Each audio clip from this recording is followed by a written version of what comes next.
We need to start using the term menopause hormonal therapy as opposed to hormone replacement therapy. The reason for this is that we have to move away from this perception that menopause is a disease or a disorder and that females are constantly losing hormones and having to replace them. Join Lindsey and I as we separate fact from fiction and discuss the critical concerns around menopause hormonal therapy. In this video, we are going to challenge negative perceptions, shed light on MHT and all of its benefits. If you're seeking to navigate this complex landscape of MHT and you're constantly feeling alone on this journey, then this video is for you.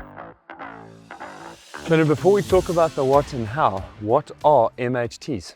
Yeah, so menopause hormonal therapy, as I mentioned in the introduction, is what was hormone replacement therapy, developed in the 1960s or so to really help females going through menopause deal with the symptoms of menopause and really just help them to go through life. And Lindsey, you and I were discussing around that Women's Health Initiative study and how it really poorly negatively affected people's perceptions of MHT. And yeah, so maybe if you can shed a little bit of light on that. Yeah, so in the early 90s, they really wanted to try and get a handle on and show the pros of being on hormonal therapy. And all of a sudden they halted the study, they came out with a press conference and they gave a bunch of results which essentially showed that women who go onto hormone therapy are at a higher risk of cancer, in particular breast cancer, and a higher risk of developing cardiovascular disease, dying from cardiac arrest, and having strokes.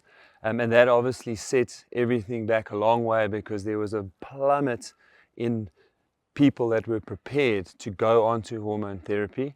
And I think it set women and the treatment of going through menopause back many, many years.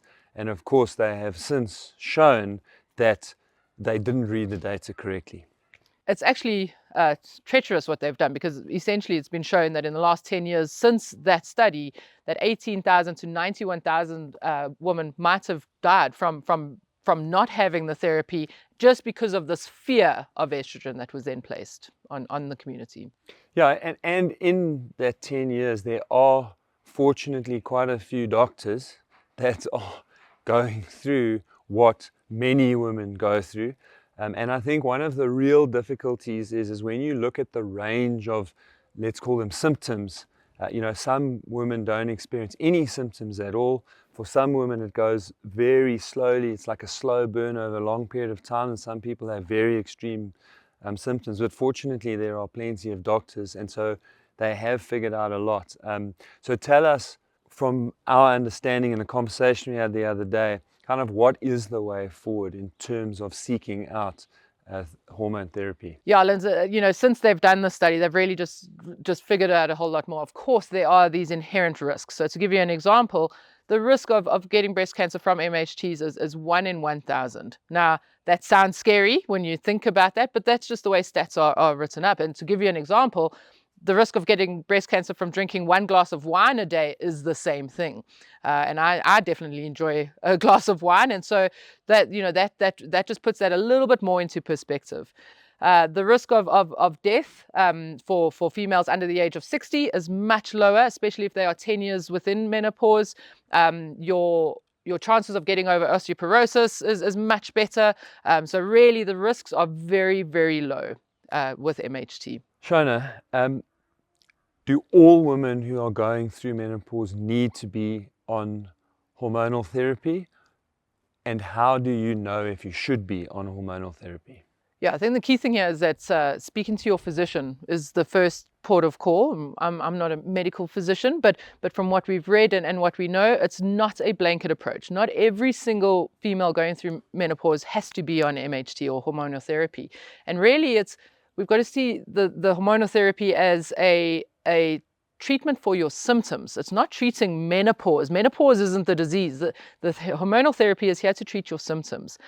Also, if you have a family history of osteoporosis or cardiovascular disease and so on, those are things that you would then discuss with your physician to say, is MHT a good option for me and moving forward? It doesn't have to be a blanket approach. So everyone, I really don't think it should be a blanket approach because, as you mentioned, there are so many different menopausal symptoms, and every female will experience menopause in a different way. What should we guard against? I mean, what determines the dose of hormone therapy that you need when you're going through menopause? Yeah, so definitely this is a key. It's contraindications to menopause hormonal therapy is things like if you have a family history of breast cancer, if you have a particular gene receptor that is specific for breast cancer, but you don't necessarily have breast cancer, that is a high risk, for going on MHTs.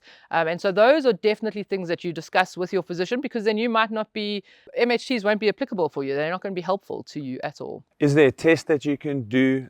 Do you need to test your hormonal levels and then that leads your treatment? No, so that was definitely one of the other points I wanted to mention is, yes, we're discussing this with our physicians, but this is really, really key, that any physician or medical doctor that says we are going to do constant tests to check your hormonal levels, that's something you need to just have a red flag about, because anyone who says that just doesn't have the basic scientific understanding of how this works. Your hormonal levels will change daily. And so if they test you on a Monday and they get this to decide this is how much estrogen you need, if they tested you on Tuesday, it would be very different. So those are little red flags. Find a physician that sticks to something like the position statements on menopausal therapy, and those are the ways you determine who to go to for this sort of treatment.